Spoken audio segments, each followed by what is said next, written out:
right, welcome everyone. Back again with the Harris Automotive Project. Aiden and I are once again heading to, Aiden, where? We're heading back to the worst, probably for the last time for a while. We're going to try looking for some new places this time. So we're going to give it one last shot. First off, I'm going to start off with a car question. Oh, okay. Dad? Yeah. Are headlights too bright nowadays? Because oftentimes I'm blinded on the freeway when I drive home at night. These very tall trucks and their very bright LED headlights.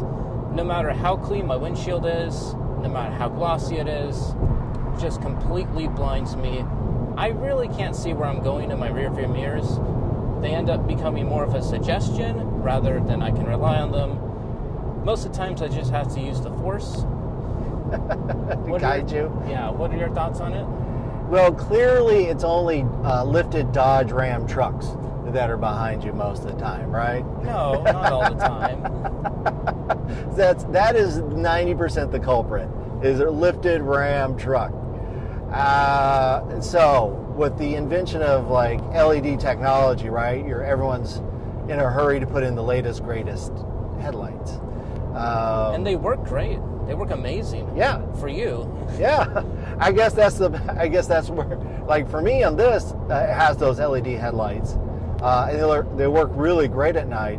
I don't know how the other drivers feel about it, but again, they work great for me. It is tough. I wonder if there is like a lumen kind of restriction which should be had. But still, it's better than the old days for the incandescent kind of yellow lights. It's not really getting very far. I don't know. What do you think on yours? Your headlights on that Mazda are not great at night. They're just not that good. Well, I can see where I'm going. The most important thing, can they see where I am? They probably can. They can. They can. In very dark places, those headlights are not good on that Mazda 3. I can see just fine. 2010 Mazda 3. Those headlights are not very good. I can see just fine. Talk about using the force, but I don't know. It seems like there is a limit. Certainly, if you've got LED bars and all that kind of stuff, to use those on the regular freeway is not good because it is very bright out there, and it can distract you quite a bit from seeing. You got to flip the rear view mirror so it deflects off, but it's a pain. Do you want to convert yours to a higher LED? No, conversion? I just keep it the same. I guess you can get a tinted window. No. No? You tint the back? Maybe that's the solution for you? No, you can't get past it. Just accept it. Just deal with it. I don't know. Stay away from lifted Ram pickup trucks. You can't. Everybody buys the same pickup truck. Same tall, black, basic truck. We know a lot of people with tall black basic trucks. Are you saying that's impeding their character in some way? I'm saying I think they rely on it too much for their character. Okay. I see where you're heading with that. All right.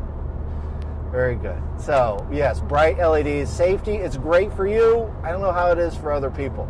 Let us know. Do you guys have a problem with people behind you with the brand new LEDs that seem to be, even on the lower setting, is way too bright? I know I've had some people flash me on this one, but I'm like, I'm already in the lowest setting. It doesn't go lower than this. So let me know your thoughts on LEDs on cars, on the headlights, if they have gotten too bright to use.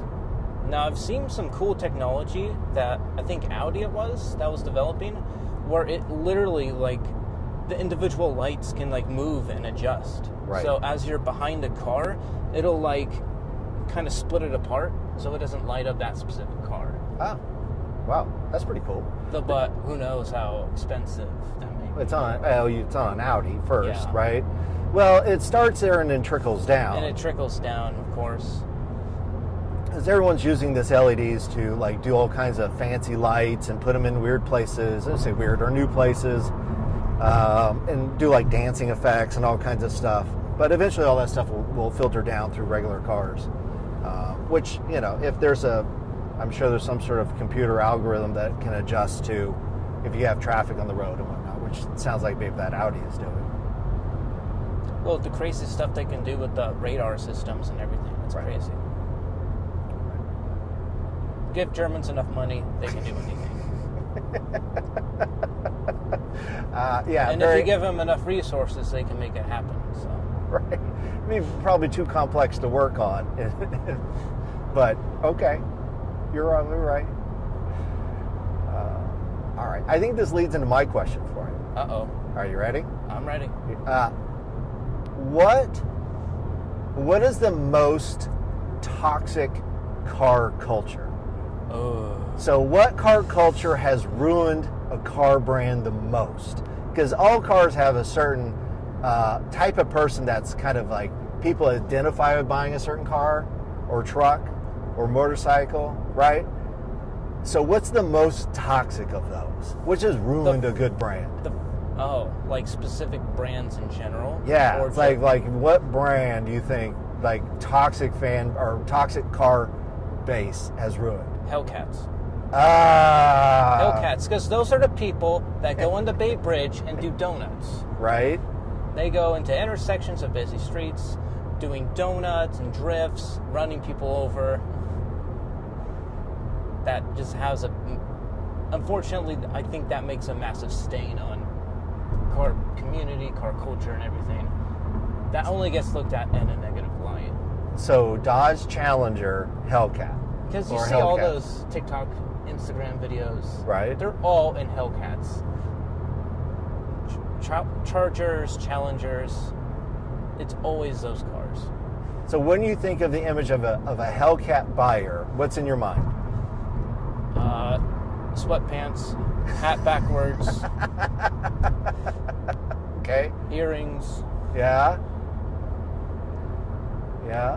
So that's the that's your typical Hellcat buyer, you think? Age group in that buyer? Gen X. Oh, hey now. Get Gen those X. sweatpants on. All right. Gen X and like early millennial, I think. Wow. It is bad. Do they all have wraps on them? No. I feel like that's like that backwards hat guy goes straight to like getting a wrap, like on the car. So, I've got another one for you. So, all right, Dodge Hellcat, who I think is like the worst fan base. Yeah. Harley Davidson. Really?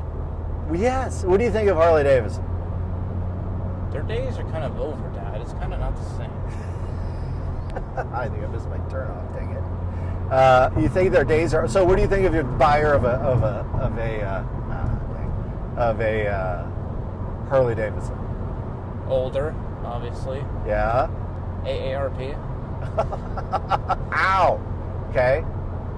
Some of them are, OGs, and, some of them are more like, hey, I watch Sons of Anarchy. I think this is cool. Right. Exactly. And I think that's ruined the brand of a perfectly good motorcycle company. No, I think what Harley Davidson's really in trouble for now is everybody's going to electric. How can they carry that same brand over to electricity? But they invented the electric bike with the live wire. They were really trying to get ahead of the game. Yeah, but people don't associate that with electricity. Harley with quiet. They think of right. But I think that's what makes it. How can that go into electricity, though? That's what I think a lot of people are. And I think that contributes to the fan base saying, that's not a thing for me. Right? They can always just go and get an Indian bike. Right, but they don't want an Indian bike. Right? Why not? It's the same thing. It's not the same. Not to the fan base, right? Oh, okay.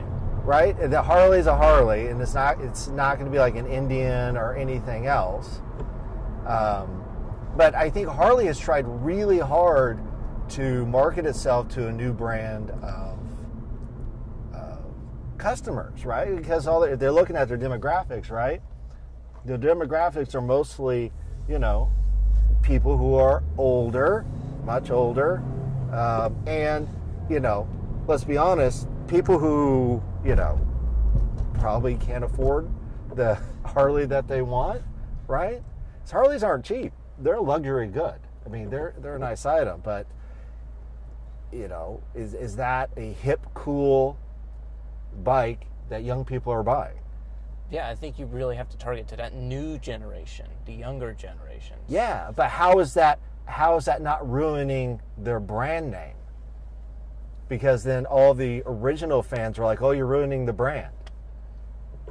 Because you're trying to, make a different bike or an electric bike or one of these things. You're ruining what a Harley Davidson is, which is a 1950s bike. How do you convert those people? That's what I'm saying. I think that fan base holds the company back from being innovative. No, I don't think they hold it back. Really? No. You think OG Harley Davidson fans embrace an electric bike? No, I'm just saying I don't think they're really holding it back from new consumers, from new customers. I don't think new customers and new generations will be pressured from older ones in the convince of thinking, hey, this is not a real Harley bike. I don't want to buy it. Right. I think newer generations be like, hey, this is a really cool bike. I like it a lot. I think I'm going to get it. I don't think they're thinking of, oh, it's not Sons of Anarchy. I can't beat Jax. No way. But I think that whole reputation ruins the brand because it puts people off of buying it who don't want to be associated with that kind of culture. They're not into that, type of thing. They want a cool motorcycle, but they don't want the kind of reputation that brings with it. You know what I mean? Mm. Because they don't want to be associated with any of that. Or they go in a showroom and they get the, hey, bro, what kind of bike you looking at kind of attitude from guys. And you're like, I'm not into any of that. You get that culture from every single car. No, you don't. Motorcycle brand. Well, no. You're not going to buy a Honda with a hey, bro attitude. Give me a break. Yeah, there's always that hey, bro attitude with every single brand. There's more top tier hey, bro and more low tier hey, bro. Right? Harley Davidson is top tier. Hey, brother, you walk into the showroom, right? You're like, oh, easy there, Ron Perlman. Let's just take it a step back. All right, just looking at the bikes today. Okay. I just think that whole culture has ruined the brand from going. It made a ton of money for them, but now I think they find themselves in a spot where how are they getting past all of that kind of culture? So I don't know.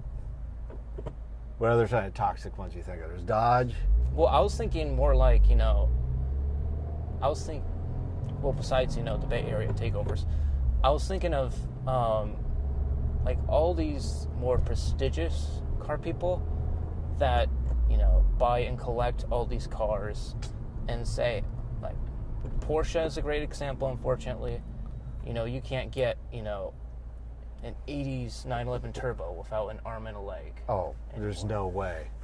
And you also look at, Japanese car people who looked at Initial D and all those other animes, and now all these, slow Hondas and Toyotas and Nissans are going for astronomical numbers now. Right. For really only, a niche cultural value. Right.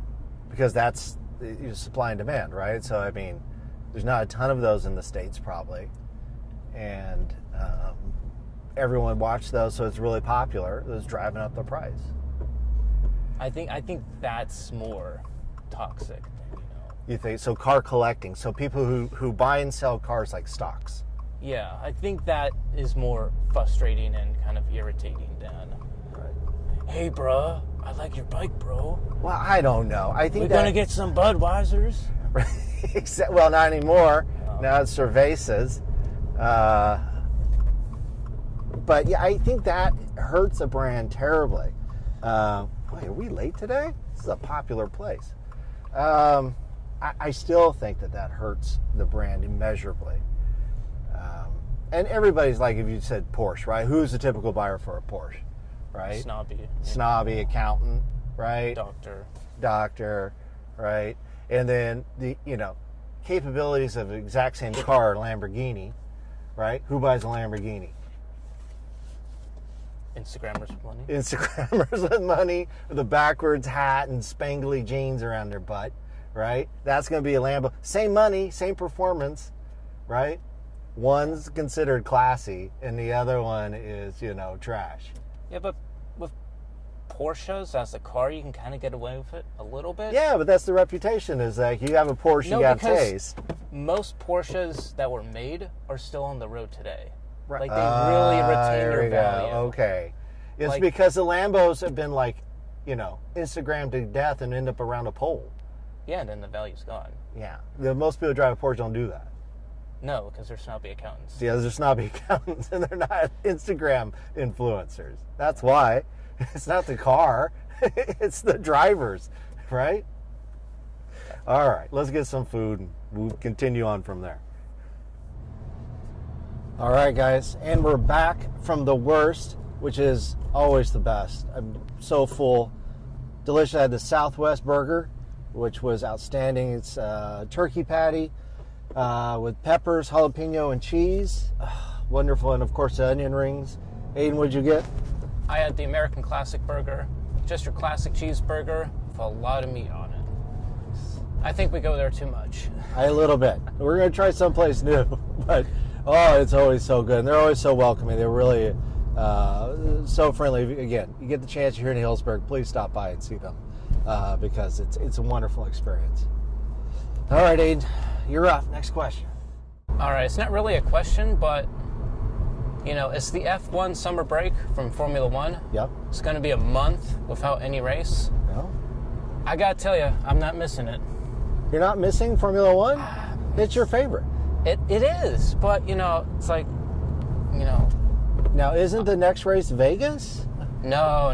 That's like in November. But I know that they're doing a... Yeah, they're doing a race in Vegas, which, Right. Not all the track is even built yet, so, that's not worrying. But it's supposed to be a brand new track, brand new facilities, a lot of high-end facilities, right? Yeah. I saw where that race is supposed to bring up to $1 billion in revenue to Las Vegas. But is it going to bring good racing, though? I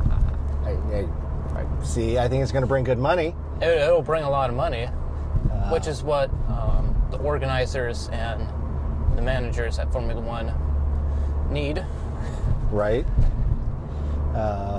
Is it good money's good racing or good racing's good money? You want good money and good racing. But looking at other similar projects, like Saudi Arabian Grand Prix, that's kind of a similar layout to the Las Vegas. Yeah. Very narrow, quickly built street circuit. Yeah.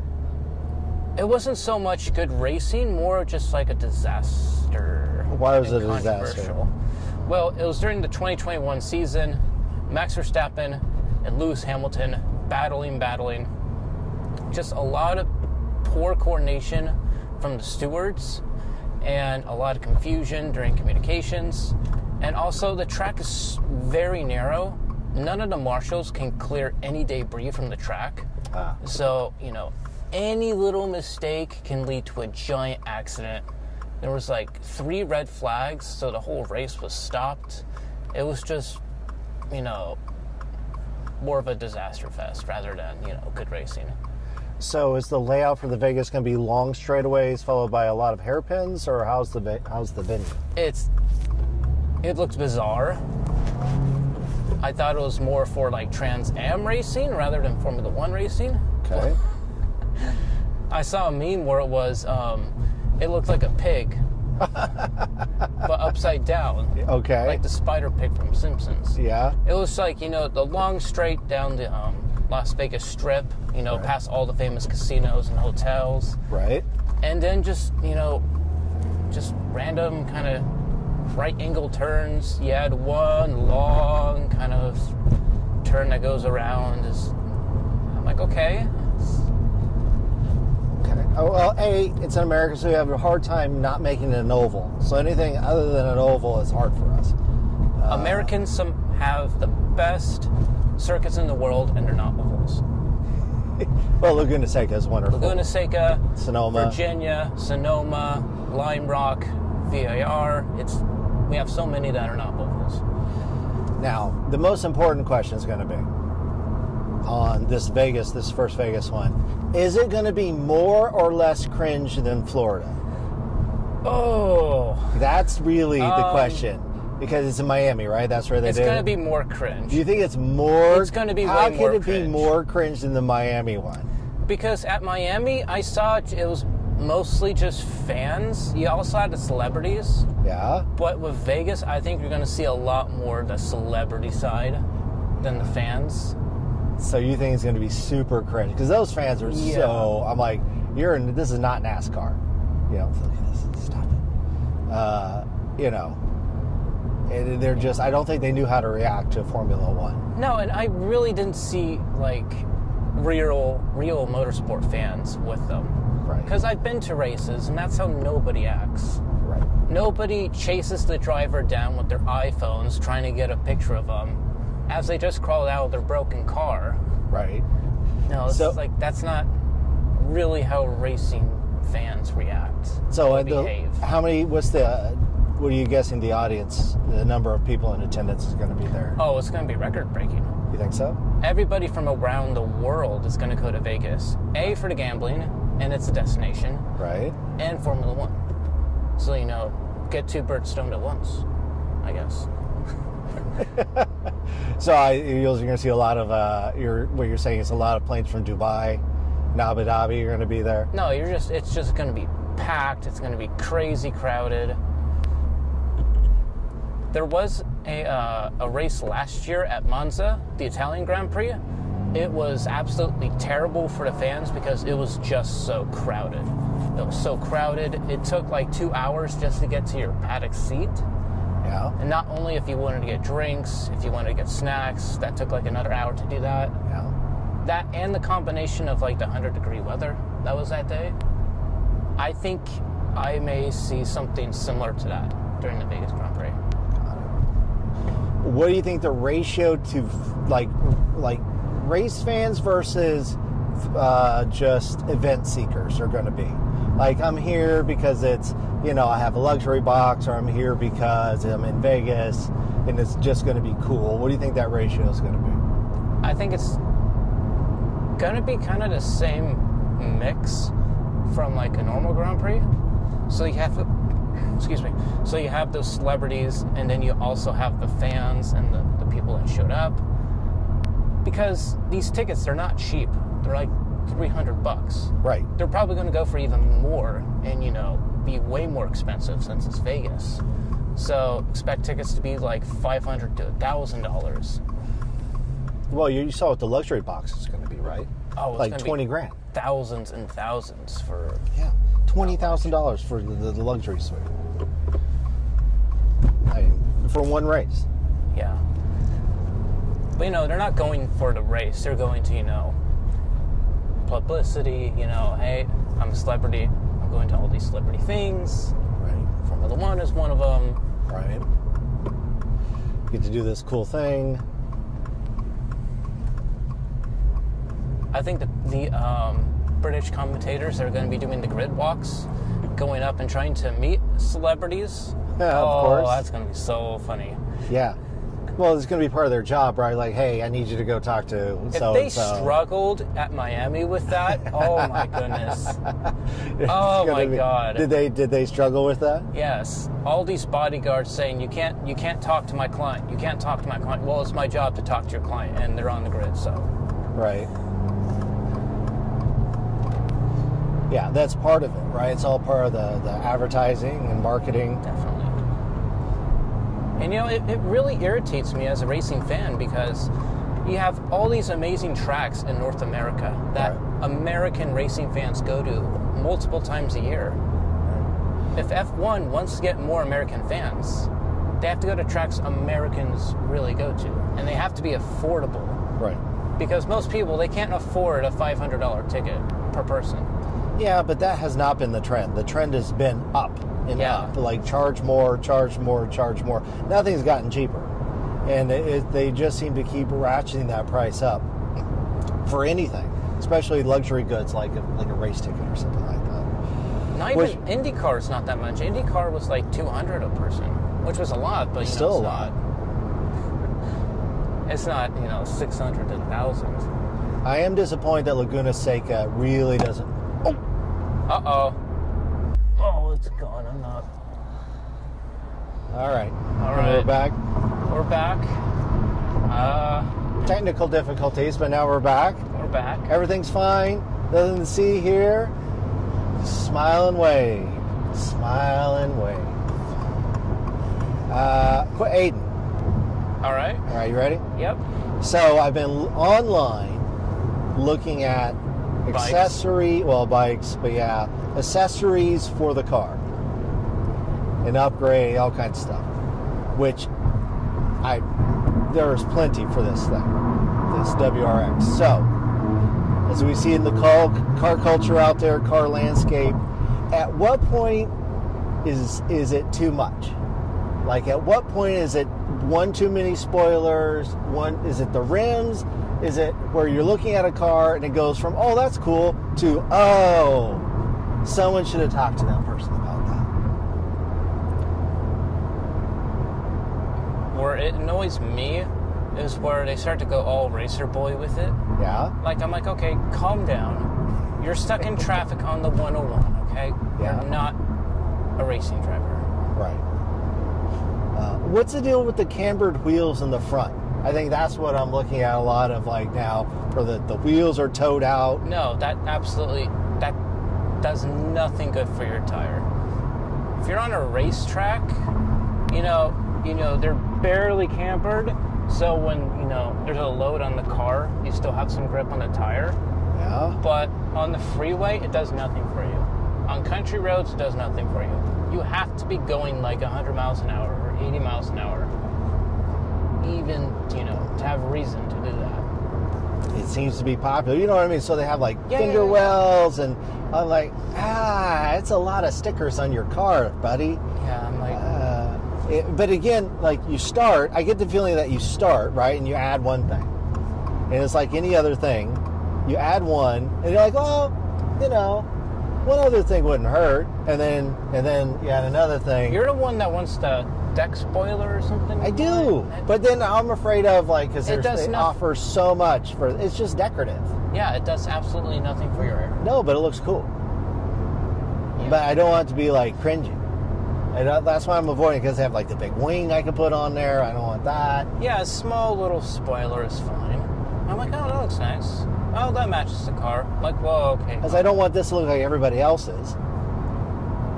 Well, that's the other thing. That you're going down that path. Right. I don't want it to look like anybody else's one. I want it to look like mine.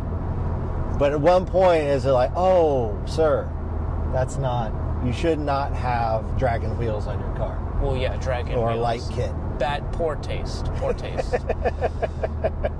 But there's like no, what's the line? Because clearly there's a line between bone stock, oh, that's pretty cool, and then like, oh, that's not great. That's, you spend too much time and money. You have too many upgrades on your car. Stop. Right. You put too many things on it. It's just a car, all right? You're not a racing driver. And that's the other, like, do the modified parts you put on really do anything? No. That's what I thought. Aren't you smarter than the engineer that built it? Come on. No. You can't have like big stickers on the car and all that kind of stuff. 1 or 2 stickers is fine, but